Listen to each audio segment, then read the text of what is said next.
Penguin Random House Audio presents The Jealousy Man and Other Stories by Joan Nesbø, translated from the Norwegian by Robert Ferguson.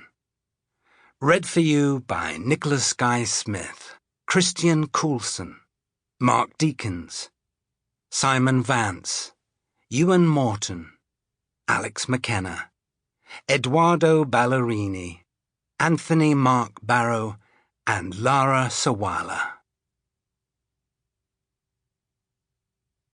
Part 1. Jealousy. London. I'm not afraid of flying. The chances of dying in a plane crash for the average frequent flyer are 1 in 11 million. To put it another way, your chances of dying of a heart attack in your seat are 8 times higher. I waited until the plane took off and levelled out, before leaning to one side and in a low and hopefully reassuring voice passed this statistic on to the sobbing, shaking woman in the window seat. But of course, statistics don't mean much when you're afraid, I added. I say this because I know exactly how you feel. You, who until now had been staring fixedly out of the window, turned slowly and looked at me, as though you had only now discovered someone was sitting in the seat next to yours. The thing about business class is that the extra centimetres between the seats mean that with a slight effort of concentration it's possible to persuade yourself that you are alone. And there is a common understanding between business class passengers that one should not break this illusion by exchanging anything beyond brief courtesies and any practical matters that have to be dealt with. Is it okay if I pull down the blind? And since the extra space in the footwells makes it possible to pass each other if needing to use the toilet, the overhead lockers and so on, without requiring a coordinated operation, it is, in practice, quite possible to ignore one another completely, even on a flight that lasts half a day. From the expression on your face, I gathered that you were mildly surprised at my having broken the first rule of travelling business class. Something about the effortless elegance of your outfit, trousers and a pullover in colours which I wasn't completely convinced were matching, but which do so nevertheless, I guess because of the person who is wearing them, told me that it was quite a while since you had travelled economy class, if indeed you had ever done so. And yet you had been crying. So wasn't it actually you who had broken through that implied wall? On the other hand, you had done your crying turned away from me, clearly showing that this wasn't something you wanted to share with your fellow passengers. Well, not to have offered a few words of comfort would have been bordering on the cold, so I could only hope that you would understand the dilemma facing me. Your face was pale and tear-stained, but still remarkable, with a kind of elvish beauty. Or was it actually the pallor and the tear-stains that made you so beautiful? I have always had a weakness for the vulnerable and sensitive. I offered you the serviette the stewardess had placed under our tumblers of water before take-off. "Thank you," you said, taking the serviette. You managed a smile and pressed the serviette against the mascara running down under one eye. "But I don't believe it." Then you turned back to the window, pressed your forehead against the plexiglass as though to hide yourself, and again the sobs shook your body. "You don't believe what? That I know how you're feeling?" Whatever. I had done my bit, and from here on, of course, made up my mind to leave you in peace.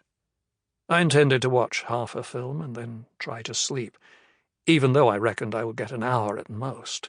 I rarely manage to sleep, no matter how long the flight, and especially when I know I need to sleep. I would be spending only 6 hours in London, and then it was back to New York. The "fasten your seatbelt" light went off, and a stewardess came up, refreshed the empty glasses that stood on the broad, solid armrest between us. Before take-off, the captain had informed us that tonight's flight from New York to London would take 5 hours and 10 minutes. Some of those around us had already lowered their seat backs and wrapped blankets around themselves. Others sat with faces lit by the video screens in front of them and waited for their meal. Both I and the woman next to me had said no thanks when the stewardess came round with the menu before takeoff. I had been pleased to find a film in the classics section, Strangers on a Train, and was about to put my headphones on when I heard your voice. "It's my husband." Still holding the headphones in my hands, I turned to her. The mascara had stopped running and now outlined your eyes like stage makeup. "He's cheating on me with my best friend." I don't know whether you realized yourself that it was strange to be still referring to this person as your best friend, but I couldn't see that it was any of my business to point it out to you. "I'm sorry," I said instead. "I didn't intend to pry." "Don't apologize. It's nice when someone cares. Far too few do. We're so terrified of anything upsetting and sad." "You're right there," I said, unsure whether to put the headphones aside or not. "I expect they're in bed with each other right now," you said. "Robert's always horny. And Melissa, too. They're fucking each other between my silk sheets right at this very moment." My brain at once conjured up a picture of a married couple in their 30s. He earned the money, a lot of money, and you got to choose the bed linen. Our brains are expert at formulating stereotypes. Now and then they're wrong. Now and then they're right. "That must be terrible," I said, trying not to sound too dramatic. "I just want to die," you said. "So you're mistaken about the plane. I hope it does crash." "But I've got so much still left to do," I said, putting a worried look on my face. For a moment you just stared at me. Maybe it was a bad joke, or at the very least bad timing, and under the circumstances maybe too flippant. After all, you had just said you wanted to die, and had even given me a credible reason for saying it. The joke could be taken either as inappropriate and insensitive, or as a liberating distraction from the undeniable bleakness of the moment. Comic relief, as people call it. At least when it works. Whatever. I regretted the remark and was actually holding my breath. And then you smiled. Just a tiny wavelet on a slushy puddle, gone in the same instant. But I breathed out again. "Relax," you said quietly. "I'm the only one who's going to die." I looked quizzically at you, but you avoided my eyes. Instead, looked past me and into the cabin. "There's a baby over there on the second row," you said. "A baby in business class that might be crying all night. What do you think of that?" "What is there to think?" "You could say that the parents should understand that people who have paid extra to sit here do so because they need the sleep. Maybe they're going straight to work, or they have a meeting first thing in the morning." "Well, maybe. But as long as the airline doesn't ban babies in business class, then you can't really expect parents not to take advantage." "Then the airline should be punished for tricking us." You dabbed carefully under the other eye, having exchanged the serviette I had handed you for a Kleenex of your own. "The business class adverts show pictures of the passengers blissfully sleeping. In the long run, the company will get its just desserts. We don't like paying for something we don't get." "But why do they do it?" "The parents or the airline?"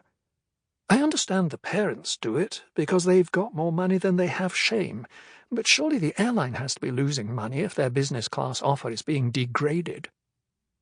"But it'll also damage their reputation if they get publicly shamed for not being child-friendly." "The child doesn't give a damn if it's crying in business or economy class." "You're right. I meant for not being parent or small child friendly." I smiled. "The airlines are probably worried it'll look like a kind of apartheid. Of course, the problem could be solved if anyone crying in the business section was made to sit in the economy section and had to give up their seat to a smiling, easygoing person with a cheap ticket." Your laughter was soft and attractive, and this time it got as far as your eyes. It's easy to think, and I did think, that it's incomprehensible how anyone could be unfaithful to a woman as beautiful as you. But that's how it is. It isn't about external beauty. nor inner beauty either. Sample complete. Ready to continue?